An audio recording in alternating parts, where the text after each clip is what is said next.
हरे कृष्णा, राधे राधे। आज आप सुन रहे हैं माघ महात्म्य का 22वां अध्याय। तो उस प्रेत की बातें सुनकर वह पथिक कहने लगा कि हे प्रेत, तुमने सारस के वचनों को किस प्रकार सुना और क्या सुना? कृपा करके मुझे सब कुछ बताओ। तो वह प्रेत बोला कि हे पथिक, इस वन में कोहरा नाम की एक नदी है जो पर्वत से निकलती है। एक दिन मैं घूमता घूमता उस नदी के किनारे पहुंच गया और थकावट दूर करने के लिए मैं वहीं पर ठहर गया। ठीक उसी समय लाल मुख और तीखे दांतों वाला एक बड़ा सा बंदर वृक्ष से उतरकर जल्दी से वहां पर आया जहां एक सारस सोया हुआ था। उस चंचल बंदर ने वहां कई पक्षियों को गौर से देखा और फिर उस सोए हुए सारस को दृढ़ता से अपने पैरों से पकड़ लिया। ये देखकर बाकी सब पक्षी तो उड़कर वहां से चले गए, परंतु सारसी भयभीत होकर विलाप करती हुई वहीं पर रुकी रही। और तभी अपनी नींद के टूटने और भय के कारण नेत्र खोलकर उस सारस ने बंदर को देखा और उस बंदर को देखकर मधुर वाणी में कहने लगा कि हे बंदर, तुम बिना अपराध के मुझे क्यों दुख देते हो? इस संसार में राजा भी केवल अपराधियों को ही दंड देता है, फिर तुम्हारे जैसे श्रेष्ठ प्राणी किसी को पीड़ा नहीं देते।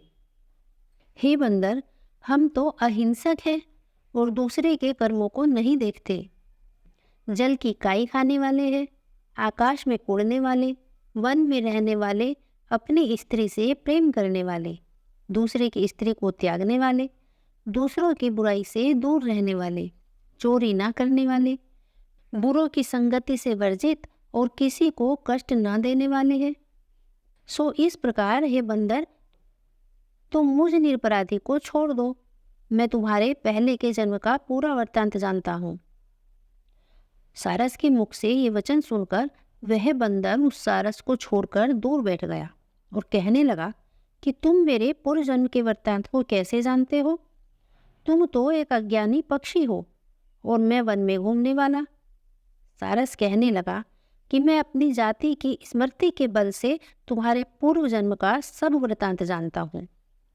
तुम अपने पूर्व जन्म में विंध्य पर्वत के राजा थे और मैं तुम्हारे कुल का पूज्य पुरोहित था।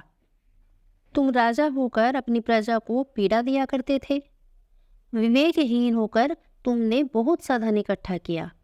सो हे वानर, प्रजा की पीड़न रूपी अग्नि की ज्वाला से तुम पहले ही तप चुके हो। पहले तुम कुंभीपाक नरक में गिराए गए। तुम्हारे शरीर को नरक में 3000 वर्ष बीत गए और फिर नरक से निकलकर बचे हुए पापों के कारण इस बंदर की योनि में आए हो और अब मुझे मारना चाहते हो।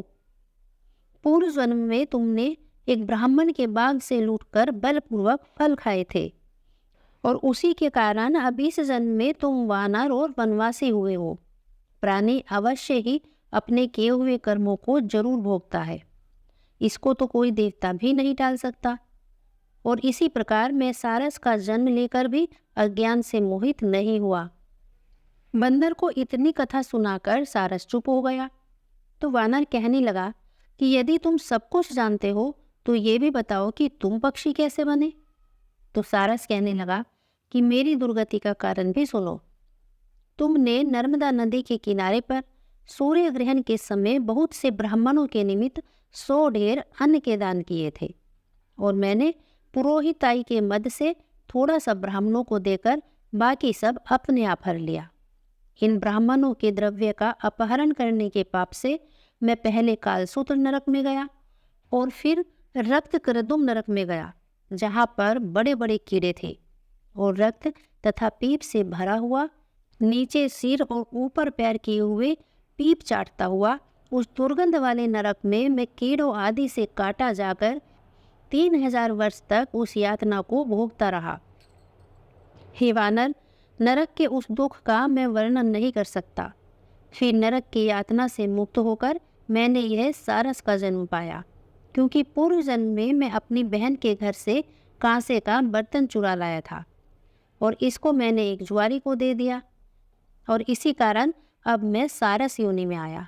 यह मेरी स्त्री पिछले जन्म में ब्राह्मणी थी, इसने भी कांसे की चोरी की थी और इसी से यह मेरी पत्नी और सारसी हुई। हे वानर, मैंने तुमसे अपना सब कर्मफल कह दिया। अब तुम मुझसे भविष्य की बात भी सुनो। अब मैं, तुम और मेरी यह स्त्री भी तीनों हंस होंगे और काम रूप देश में सुख से निवास करेंगे। फिर इसके पश्चात गौर योनि में और फिर जाकर दुर्लभ मनुष्य योनि को प्राप्त करेंगे, जिसमें मनुष्य पाप और पुण्य दोनों ही कर सकता है। इस प्रकार भगवान शिव की माया से यह सारा जगत मोह को प्राप्त होता है। न केवल हम, परंतु इस संसार के सभी जीव प्रवृत्ति मार्ग में फंसकर अच्छे और बुरे कर्म करते रहते हैं और फिर उनका फल भोगते हैं। इसलिए सब प्राणियों को धर्म का ही सेवन करना चाहिए।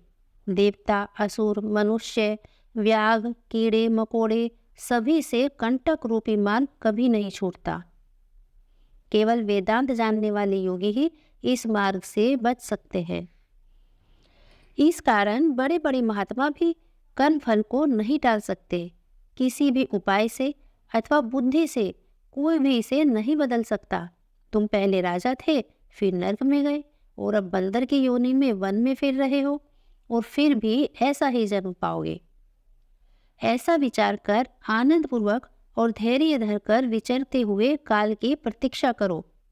तब वानर ने कहा कि पहले जन्म में मैं तुम्हारी पूजा करता था, अब तुम मुझको प्रणाम करते हो। तुम जाति के स्मरण से मेरे पूर्व जन्म के वृत्तांत को जानते हो। हे सारस, तुम्हारा कल्याण हो। अब तुम भी आनंद पूर्वक रहो और तुम्हारे वचनों को सुनकर मैं भी मोह रहित होकर इस वन में विचरूंगा। प्रेत कहने लगा कि हे पथिक, मैंने नदी के तट पर बंदर और सारस का ये पूरा संवाद सुना। तब मुझे बोध हुआ और मेरे मोह तथा शोक का नाश हुआ। इसके आगे उस प्रेत और पथिक के बीच और क्या वार्ता होती है, ये आप सुनेंगे अगले अध्याय में। आज का अध्याय यही समाप्त होता है। अगर आपको ये कथाएं पसंद आ रही हो तो वीडियो पर लाइक और कमेंट जरूर कीजिएगा। हरे कृष्णा, राधे राधे।